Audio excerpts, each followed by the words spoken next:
공정거래위원회가 대방건설의 부당 내부 거래에 대해 200억 원이 넘는 과징금을 부과하고 검찰에 고발했습니다.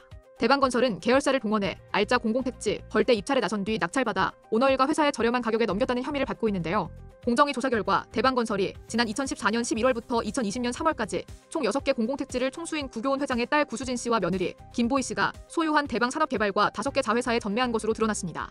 전매된 공공택지는 서울 마곡, 화성 동탄, 전남 혁신, 충남 내포 등 서울 및 수도권 신도시에 있는 택지로 호재가 풍부한 곳입니다.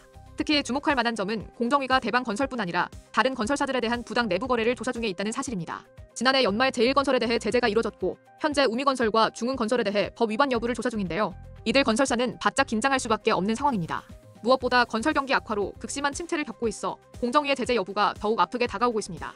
한용호 공정위 기업 집단 감시국장은 알파경제와의 인터뷰에서 우미건설과 증흥건설에 대한 조사에 대해서는 심사 보고서 및 전원회의 상정을 통해 제재 수위가 결정될 것이라면서 상반기 중 결과가 나올 것 같다고 강조했습니다. 앞선 지난달 중흥건설은 정창선 회장의 지정자료 허위 대출 행위에 대해 공정위로부터 경고 조치를 받은 바 있습니다. 실제로 중흥건설의 2023년 대규모 기업 집단 현황 공시를 보면 중흥건설은 중흥산업개발 등 국내 계열사를 통한 매출이 2,083억 원을 기록했는데요.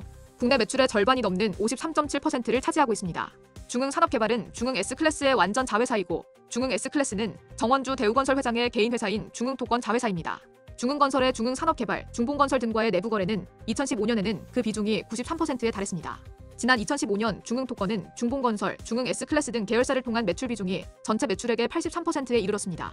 공정위는 호반건설을 비롯해 중흥건설, 대방건설, 우미건설, 제1건설 등 벌떼 입찰을 통해 몸집을 키워온 이들 건설사를 대상으로 집중 조사에 나서고 있는데요.